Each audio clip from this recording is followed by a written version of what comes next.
بسم اللہ الرحمن الرحیم۔ اللہم صلی علی سیدنا مولانا محمد وعلی آلہ وصحبہ وسلم۔ اللہم انا نحمدک ونستعینک علی ھذا۔ باب فی الصلاۃ تقام ولم یأت الامام ینتظرونہ قعودا۔ پیچھے اذان اور اقامت کے ابواب قائم ہو رہے تھے، تو اسی کے ضمن میں ان کے متعلقہ احکامات، ان کا بھی بیان تصویب وغیرہ کا تھا۔ اب ایک اور مسئلہ مصنف لائے ہیں کہ امام کا جو انتظار ہے وہ بیٹھ کے کرنا چاہیے مسجد میں یا کھڑے کھڑے کرنا چاہیے۔ باب فی الصلاۃ تقام، نماز کھڑی کی گئی، ولم یأت الامام، امام ابھی تک آئے ہی نہیں، ینتظرونہ قعودا، تو اس کا بیٹھ کے انتظار کریں لوگ۔ تو یہ مسئلہ ہو گیا۔ اب یہاں پہ بظاہر یہ شبہ ہو سکتا ہے کہ جب امام آئے ہی نہیں تو بیٹھ کے انہوں نے انتظار کرنا ہے،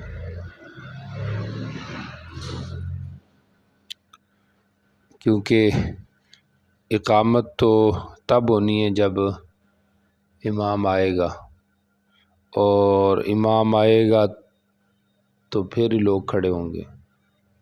تو اس کا کیا مطلب کہ امام آئے ہی نہیں تو نماز کی اقامت شروع ہو گئی۔ اقامت تو ہونی امام کے آنے کے بعد ہے، تو بظاہر یہی ایک سوال آ رہا ہے سامنے، اقامت کہہ دی گئی یا کہی جا رہی ہے امام نہیں آیا، تو امام آئے گا تو اقامت ہوگی، تو جب اقامت ہوگی تو لوگ تب بھی کھڑے ہوں گے۔ تو جواب اس کا سمجھیں کہ جیسے اگلی روایت میں آ رہا ہے، اذا اقیمت الصلاۃ فلا تقوموا حتی ترونی۔ اصل میں حضرت بلال رضی اللہ تعالیٰ عنہ کی نظر حجرہ شریفہ پر ہوتی، تو جیسے ہی نبی علیہ السلام ان کو آتے دکھتے تو فوراً اقامت شروع کر دیتے، اور جب اقامت شروع کرتے تو لوگ فوراً کھڑے ہو جاتے۔ اب نبی علیہ السلام کو بعض اوقات مصلی تک پہنچنے میں دیر لگ جاتی، ظاہری بات ہے، وفود کوئی سلام کرنے آ جاتا، کوئی ایسے بھی اعرابی ہوتے، کوئی مسئلہ پوچھنے لگ جاتے، تو اب اگر پہلے سے لوگ کھڑے ہوں گے تو ان کو انتظار کرنے میں وقت لگے گا، تکلیف ہوگی، تو اس لیے فرمایا کہ جب میں آ جاؤں اور تم مجھے دیکھ لو کہ میں آ چکا ہوں، تو اب تمہیں کھڑا ہونا ہے، لا تقوموا حتی ترونی، جب تم مجھے دیکھ لو تو پھر اقامت کہنی ہے، اور اگر دیکھا نہیں تو صرف اقامت سننے پر آپ نے کھڑا نہیں ہونا۔ تو اس لحاظ سے یہ ما قبل سے کیا ہو جائے گا، مطابق ہو جائے گا کہ اقامت تو کہیں امام کے آنے پر ہی ہے، لیکن حضرت بلال رضی اللہ تعالیٰ عنہ آپ صلی اللہ علیہ وسلم کو دیکھتے ہی اقامت شروع فرما دیتے، جبکہ آپ ابھی گھر سے نکل رہے ہوتے، تو آپ نے فرمایا کہ جب میں آ جاؤں تو پھر اقامت ہو اور پھر لوگ کیا ہوں، کھڑے ہوں۔ اب یہاں پہ ایک دو مسئلے آتے ہیں کہ لوگ کب کھڑے ہوں صف میں، سمجھ آ رہی؟ تو یہ اختلافی مسئلہ ہے۔ امام شافعی اور امام ابو یوسف رحمہ اللہ کے ہاں جو قیام ہے لوگوں کا وہ تکبیر کے بعد ہے، اقامت کے اختتام کے بعد ہے۔ اقامت ختم ہوگی، اب لوگ کیا کریں؟ کھڑے ہوں۔ امام مالک رحمہ اللہ کی رائے یہ ہے کہ ابتدائی اقامت سے لوگ کھڑے ہونا شروع ہو جائیں، اور طرفین کی رائے یہ ہے کہ حی علی الصلاح، حی علی الصلاح پر، اور امام احمد کی رائے یہ ہے کہ قد قامت الصلاح پر، قد قامت الصلاح پر۔ تو امام ابو یوسف اور امام شافعی کی رائے کیا ہے؟ اختتام اقامت، جب اقامت پوری ہو جائے اب لوگ کھڑے ہوں۔ اور طرفین کی رائے یہ ہے کہ حی علی الصلاح پر، امام احمد کے یہاں قد قامت الصلاح پر، امام مالک کے یہاں قامت پر۔ آج کل ہمارا جو فتویٰ ہے یا ترجیح ہے وہ ابتدائی اقامت پر ہے کہ جیسے اقامت شروع ہو جائے لوگ کھڑے ہو جائیں، تاکہ اختتام اقامت تک لوگ اپنی صفیں وغیرہ سیدھی کر لیں، اور پھر جیسی صفیں سیدھی ہوں، امام صاحب پہنچے ہوئے ہیں تو فوراً نماز بھی شروع ہو جائے، تو یہ سب سے افضل ہے۔ ورنہ پھر فصل لازم آتا ہے نماز کے درمیان اور اقامت کے اختتام کے درمیان۔ بس سمجھ آ رہی کہ نہیں؟ بریلیوں کی مساجد میں اگر آپ نے کبھی نماز پڑھی ہو تو ان کے یہاں غالباً قد قامت الصلاح جب پہ پہنچتا ہے مؤذن تو پھر اس ٹائم لوگ کھڑے ہوتے ہیں، پہلے بیٹھے رہتے ہیں۔ تو بہرحال یہ تو ہو گیا کہ لوگوں نے کب کھڑا ہونا ہے، امام نے کب تکبیر کہنی ہے نماز کے لیے، متی یکبر الامام، نماز شروع کرنے کے لیے۔ جمہور کی رائے یہ ہے کہ اختتامی اقامت پر ہی، اختتام پوری ہو جائے تو اللہ اکبر۔ طرفین کی رائے یہ ہے کہ قد قامت الصلاح پر، یعنی جیسے قد قامت الصلاح پیچھے سے کہہ دیا جائے تو امام اپنا نماز کھڑی کر دے، یعنی وہ گویا کہ قد قامت الصلاح کے حقیقی معنی کو لیتے ہیں کہ نماز کھڑی ہو چکی ہے، تو ہو چکی ہے تو بس ٹھیک، اللہ اکبر۔ اب اللہ اکبر پیچھے سے وہ کہہ دے گا مؤذن مکبر، امام نماز شروع کر دے۔ لیکن جمہور کی رائے یہ ہے، جس میں امام ابو یوسف رحمہ اللہ بھی ہے اور جس پر عمل بھی ہے، کہ اختتام اقامت کے بعد جو ہے وہ کیا کہنی ہے، امام نے نماز شروع کروانی۔ اچھا جی، اب آ جائیں ذرا ترجمۃ الحدیث کی طرف۔ حدیث نمبر 539 ہے۔ نبی علیہ السلام نے فرمایا، حضرت ابو قتادہ سے روایت ہے، جب نماز کی اقامت کہہ دی جائے یا کہنی شروع ہو جائے تو لا تقوموا، تم نہ کھڑے ہو یہاں تک کہ مجھے دیکھ لو، تو پھر اس کے بعد جو ہے کھڑے ہونا ہے۔ ظاہر بات ہے اس میں انتشار سے بھی بچنا ہے، سمجھ آ رہی؟ یہ آج کل بڑا مسئلہ ہے، امام اگر لیٹ ہوتا ہے تو لوگ کیا کر رہے ہوتے ہیں، دیکھ رہے ہوتے ہیں امام صاحب نہیں آئے، امام صاحب نہیں آئے، تو یہ کوئی بودھ بھی نہیں ہے اس میں، سمجھ آ رہی؟ بہرحال یہ ہے کہ جب لوگ دیکھیں تو اب کھڑے ہو جائیں، کیونکہ پہلے کھڑے ہو جائیں گے تو مزید فتنہ برپا ہوگا۔ آگے دیکھیں ذرا، پیچھے یحییٰ سے راوی ہیں ابان جو ان کے شاگرد ہیں، آگے مصنف کہہ رہے ہیں کہ ایوب حجاج نے بھی یحییٰ سے نقل کی ہے، اور حشام دستوائی سے، اور انہوں نے بھی نقل کی ہے، اور حشام نے بھی کی ہے۔ حشام کہتے تھے کہ کتب الیہ یحییٰ، یہ حدیث مجھے بالکتابت جو ہے وہ یحییٰ نے دی ہے۔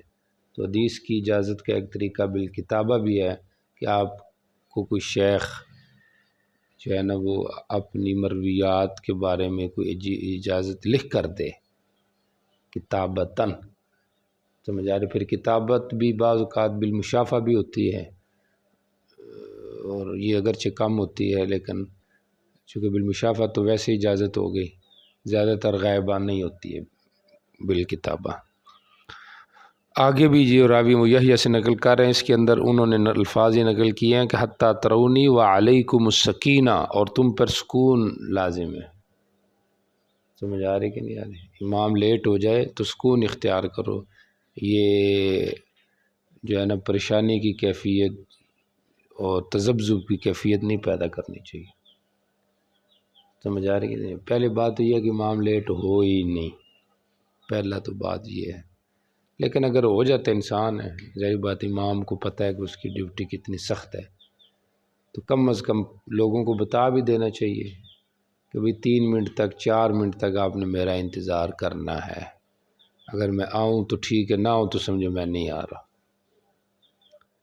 سمجھ آ رہا؟ فکس گاڑی چڑھے اور لوگ دیکھنا شروع ہو جائے بھئی آئے نہیں، تو پھر اس میں فتنہ ہے۔ آگے روایت دیکھیں، یہ آپ یاد رکھیں کہ کل کے آپ نے بھی امام بننا ہے تو لوگوں کو پہلے سے بتائیں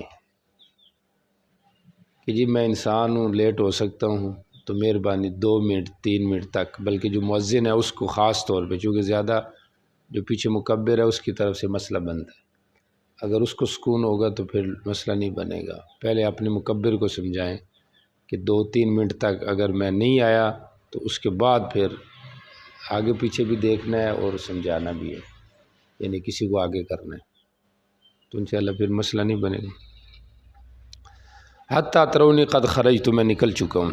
آگے بھی الفاظ اس قسم کے ہی ہیں، بعض راویوں نے قد خرجت کو ذکر نہیں کیا۔ اگلی روایت دیکھیں، حضرت ابو رضی اللہ تعالیٰ سے روایت ہے، نماز کھڑی کر دی جاتی نبی السلام کے لیے، لوگ اپنی اپنی جگہوں کو لے لیتے پہلے اس کے کہ نبی السلام اپنی جگہ پر پہنچتے، تو تعارض کوئی نہیں ہے، دیکھ کے لوگ کھڑے ہو جاتے۔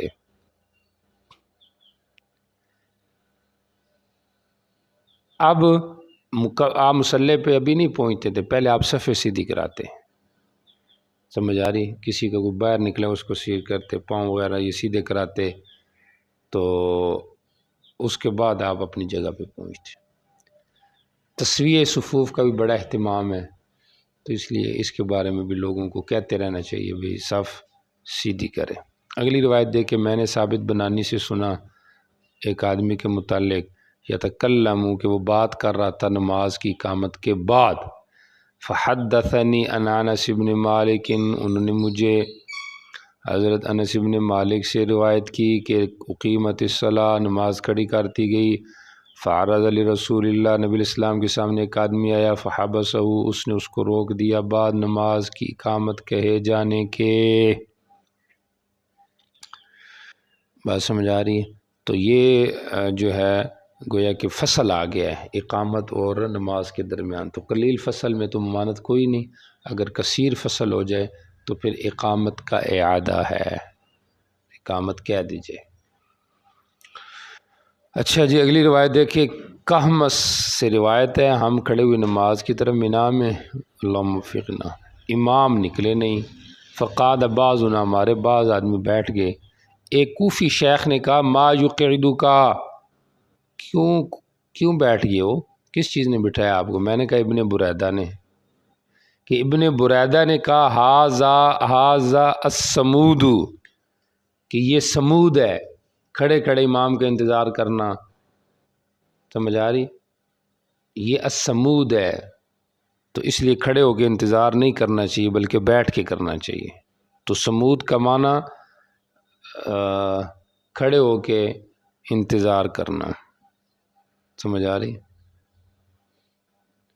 ایڑی اٹھا اٹھا کر دیکھنا، تو یہ معنی ہو گیا۔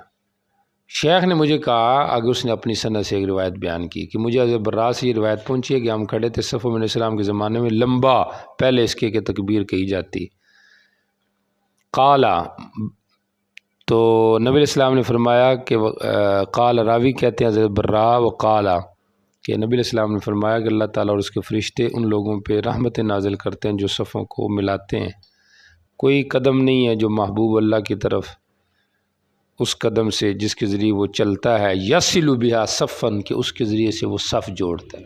یہ قدم اللہ کو بڑا محبوب ہے. ماشاء اللہ، بڑی پیاری ترغیب ہے.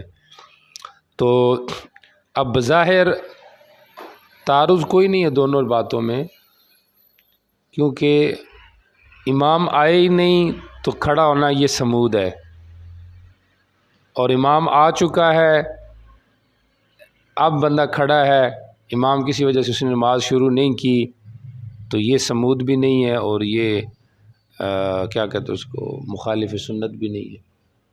تو بظاہر کہمس وہ شیخ کی جو بات ہے ٹھیک نہیں ہے، کیونکہ ان کی جو بات تھی کہمس کی وہ یہ تھی کہ امام آئے ہی نہیں کہ کھڑے ہو کے انتظار کرنا.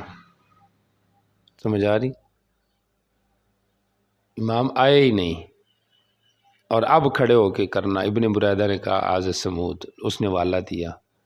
اور جو خود شیخ کہہ رہا ہے اس میں تو یہ ہے کہ نبی علیہ السلام آ چکے ہیں قبل ان یکبر، لمبا کھڑے ہوتے، اور عموماً ایسے ہی ہوتا تھا. تو اس لحاظ سے دونوں میں کوئی تعارض نہیں، اور شیخ کی بات کوئی خاص وجہ اعتراض نہیں بنتی. آپ کو سمجھ آئی شیخ کی بات؟ جی چلیں. اگلی روایت میں یہ ہے کہ حضرت انس رضی اللہ عنہ سے روایت نماز کھڑی کی کہ نبی علیہ السلام نجی سرگوشی کر کے مسجد کے کونے میں آپ نماز کی طرف کھڑے نہیں ہوئی یہاں تک کہ لوگوں کو اونگ آنے لگ گئی. نام القوم. سبحان اللہ. اللہ ہمیں صحابہ جیسا بنائے اور ان جیسا صبر بھی دے اور عبادات کا شوق بھی عطا فرمائے. نبی علیہ الصلوۃ والسلام حین تقام الصلاۃ، جب نماز کی کھڑے ہوتے مسجد میں، حین تقام الصلاۃ فی المسجد اذا رآہم قلیلا جلسا وَإِذَا رَام جماعۃ صلی.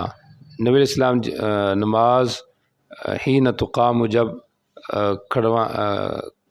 جس وقت نماز کھڑی کی جانی ہوتی مسجد میں، تو نبی علیہ السلام جب آپ صحابہ کو تھوڑا دیکھتے تو بیٹھتے، نماز نہ پڑھاتے، اور جب ان کو دیکھتے ایک پوری جماعت تو اب نماز پڑھا دیتے. اگلی روایت میں بھی اس قسم کے الفاظ ہیں. تو مطلب تقلیل تکثیر کی رعایت کرنی چاہیے. مساجد میں اوقات کی اس طریقے سے پابندی کہ لوگ اس میں زیادہ ہوں، یہ بہتر ہے. باب فی تشدید فی ترک الجماعہ. چونکہ اذان اقامت جماعت کے لیے ہے تو اس لیے جماعت کے حوالے سے ابواب کا قیام آ رہا ہے. جماعت معنی اکٹھی جماعت نماز پڑھنا. شریعت کا مقصود بھی یہی ہے، اذان کی مشروعیت کی وجہ بھی یہی ہے. حکم جماعت کیا ہے؟ فقہ الحدیث میں اگر آئیں تو حضرت امام احمد کے ہاں جماعت فرض عین ہے، اور ظاہریہ کے ہاں من شروط الصلاۃ ہے. اگر جماعت رہ گئی تو نماز ہی نہیں، یعنی مین شرط ہے. اور ان کے ہاں شرط تو نہیں ہے لیکن فرض ہے، یعنی داخل صلاۃ ہے. اور جمہور کی رائے یہ ہے کہ جماعت فرض نہیں ہے. پھر آگے جمہور کے مختلف اقوال ہیں. کسی نے واجب کا بھی کہا ہے، چونکہ بعض احادیث سے وجوب بھی ثابت ہوتا ہے، چونکہ تحدید ہے ترک جماعت پہ، تشدید، اور ظاہری بات ہے وہ واجب کی ترک پہ ہے. اور دوسرا یہ ہے کہ نہیں، یہ سنت ہے، واجب نہیں ہے بلکہ سنت. اور بعض نے یہ بھی کہا ہے کہ یہ فرض کفایہ ہے. امام نووی وغیرہ نے اس کو ترجیح دی ہے کہ یہ فرض علی الکفایہ ہے. تو گویا کہ واجب مطلب عملی واجب، یعنی قریب الی الواجب. فرض کفایہ سنت. اور بعض نے یہ بھی کہا ہے کہ جماعت پورے شہر کے اعتبار سے فرض علی الکفایہ ہے، ہر مسجد کے اعتبار سے سنت ہے، اور ہر فرد کے اعتبار سے مستحب ہے. یعنی پوری بستی میں کسی نہ کسی جگہ پہ چند آدمی مل کر نماز پڑھیں، یہ فرض ہے جو باقیوں سے جماعت کے فریضے کو ساقط کر رہے ہیں. اور محلے کے اعتبار سے جماعت کا قیام یہ سنت ہے، ورنہ لوگ تارک سنت ہوں گے، اور باقی ہر فرد کے اعتبار سے مستحب ہے کہ وہ جماعت کے اندر شریک ہو۔ بات سمجھ آ رہی؟ تو یہ کیا ہے، جماعت کے حکم کے حوالے سے فقہا کا اختلاف ہے۔ مصنف نے پہلے تشدید کے عنوان کو قائم کیا اور پھر تخفیف کے۔ بظاہر چونکہ آپ کو پتہ ہے کہ امام احمد کے ہاں فرض ہے، تو وہ مصنف کے ہاں جو چیز راجی ہوتی ہے اس کو مقدم ذکر کرتے ہیں، تو اس لیے مصنف کے ہاں بھی اس کی اہمیت زیادہ ہے۔ اب یہ تو نہیں کہہ سکتے کہ وہ مصنف امام احمد کی تائید کر رہے ہیں، کیونکہ جمہور کی یہ رائے نہیں ہے، سمجھ آ رہی؟ اور چونکہ مزید اس میں رخصت کے ابواب بھی ہیں، احادیث بھی ہیں، دوبارہ یہ جمہوری کی تائید ہے۔ پہلی روایت دیکھیں ابو درداء رضی اللہ عنہ کی، فرماتے میں نبی علیہ السلام سنا، وہ فرما رہے تھے نہیں تھے تین کوئی آدمی فی قریۃ بستی میں، ولا بدو اور نہ ہی دیہات میں، بادی جنگل میں، کہ نہ قائم کی جاتی ان میں نماز۔ تین آدمی ہیں، ان میں نماز نہیں قائم کی جا رہی مگر غالب ہو جاتا ان پر شیطان۔ تو جماعت لازم ہے تاکہ شیطان کے غلبے سے آدمی بچ جائے۔ علی کبل جماعت کو لازم پکڑو، فإنما یأکل الذئب ذئب القاسیہ، بیڑیا جو ہے وہ قاسیہ جو چرواہے سے اور بکریوں سے دور بکری ہوتی ہے اس کو کھا لیتا ہے، القاسیہ۔ یہ حدیث آپ کو کام آئے گی، اس کو سمجھے ذرا، القاسیہ دور جو ہوتی ہے۔ زائدہ نے تشریح کی کہ صاحب استاذ کہتے تھے کہ جماعت سے مراد عقائد کی جماعت نہیں، اس سے مراد باجماعت نماز پڑھنا ہے۔ بہرحال حدیث کا مصداق جماعت اہل سنت والجماعت بھی ہے عقائد کے لحاظ سے، اور اعمال میں اگر آئیں تو نماز کی جماعت بھی مراد ہے کہ جو نماز کیا کرنی چاہیے، باجماعت پڑھنی چاہیے۔ تو جماعت دونوں صورتوں میں لازم ہے، سمجھ آ رہی؟ عقائد کے اعتبار سے بھی اور اعمال کے اعتبار سے بھی۔ لیکن جماعت کون سی جماعت؟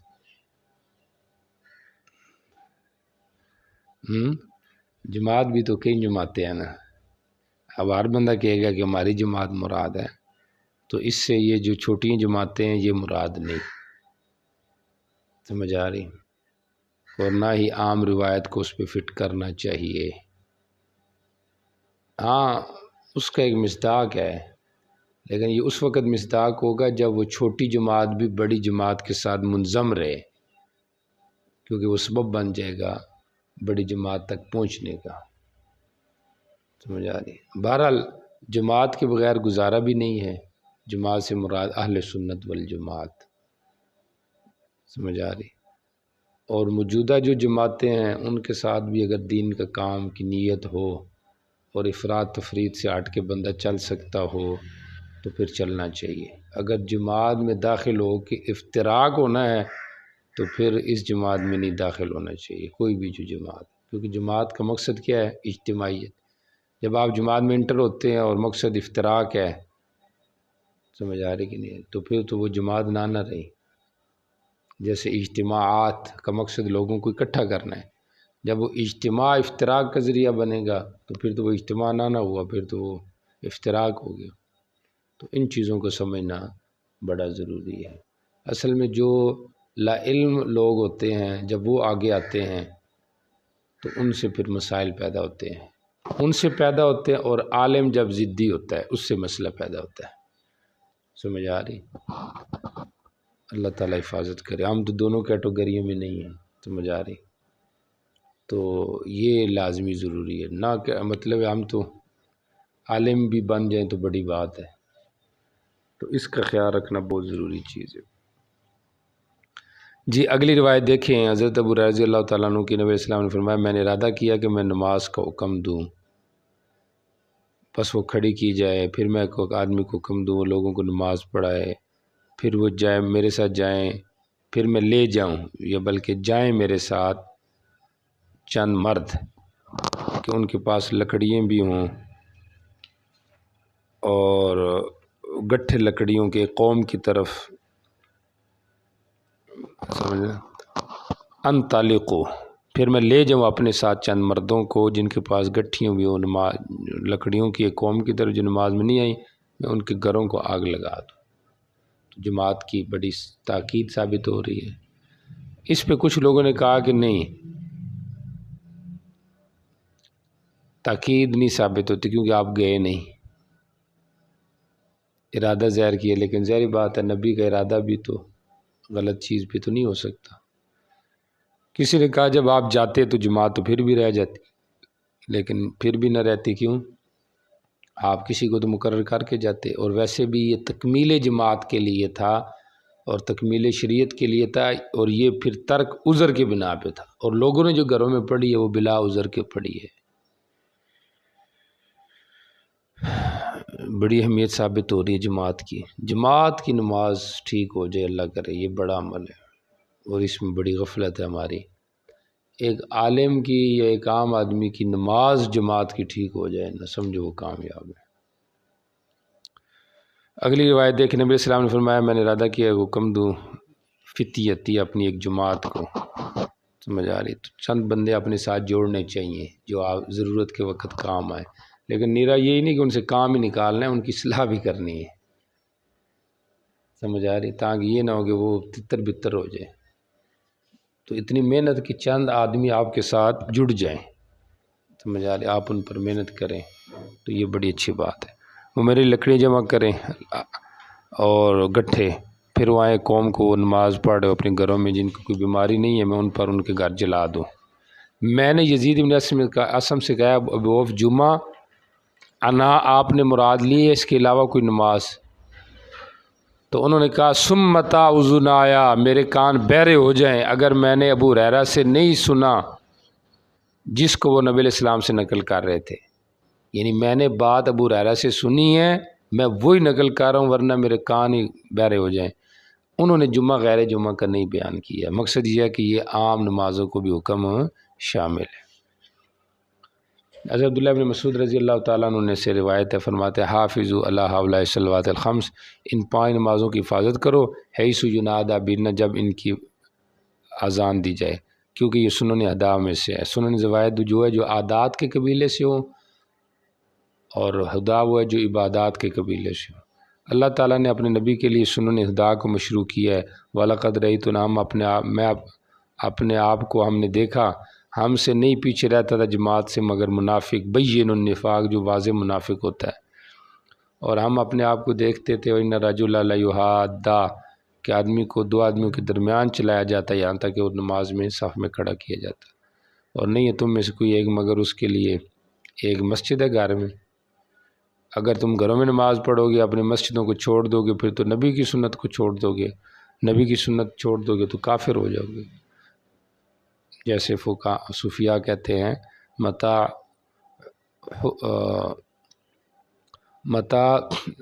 کیا کہتے اس کو، جو آدمی محروم کر دیا گیا سنن سے، وہ واجبات سے، جو واجبات سے، وہ فرائض سے، فرائض سے، وہ ایمان سے، تو اس لیے کہا سنت نبیکم لکفرتم، ٹھیک ہو گیا، ورنہ نفس سے سنت چھوڑنے سے کوئی کفر نہیں بنتا۔ جی اگلی روایت دیکھیں، نبی علیہ السلام نے فرمایا من سمع المنادی، جو اذان سنتا ہے اور اس کو آنے سے نہیں روکتا کوئی عذر، تو صحابہ نے کہا عذر کیا ہے؟ کہا خوف یا مرض، تو اس کی بغیر وجہ کے تو نہیں قبول کی جائے گی اس سے نماز، التی صلی، جو اس نے کیا کی ہے، نماز پڑھی ہے، یعنی کامل قبول نہیں ہوگی۔ اچھا جی اگلی روایت دیکھیں، حضرت ام مکتوم رضی اللہ عنہ سے روایت ہے، انہوں نے نبی علیہ السلام سے پوچھا ہے اللہ کے رسول، میں ایک آدمی ہوں ضریر البصر، جو نابینا ہوں، شاسع الدار، گھر دور ہے، میرے لیے ایک قائد ہے، رہبر ہے، لا یلاومنی، جو پوری موافقت نہیں کرتا، تو کیا میرے لیے رخصت ہے میں گھر میں نماز پڑھوں؟ ان اصلی فی بیتی، آپ نے فرمایا حل تسمع النداء، آواز سنتے ہیں؟ انہوں نے کہا جی۔ آپ نے فرمایا تیرے لیے کوئی رخصت نہیں۔ یہاں رخصت نہیں دی، اتبان بن مالک رضی اللہ عنہ صحابی کو رخصت دی، تو تعارض آسان ہے، یا تو یہ کہا جائے گا اس وقت رخصت کی آیت نہیں اتری تھی لیس علی الاعمی حرج، اور دوسرا جواب یہ ہے کہ ان کی ضرورت تھی، چونکہ یہ مؤذن بھی تھے عبداللہ ابن ام مکتوم، تو اس لیے ان کو جو ہے نا وہ اجازت نہیں تھی۔ اور تیسری وجہ یہ ہے کہ یہ بیان جواز کے طور پہ تھا، اور اولویت کا بیان ہے کہ اولا یہ ہے کہ مسجد میں آئیں۔ اور چوتھا جواب یہ ہے کہ کامل رخصت نہیں پا رہا، یعنی رخصت کا مطلب ایسی رخصت کہ جس کی وجہ سے تیرا ثواب نماز فرض کے برابر باجماعت کو آ جائے۔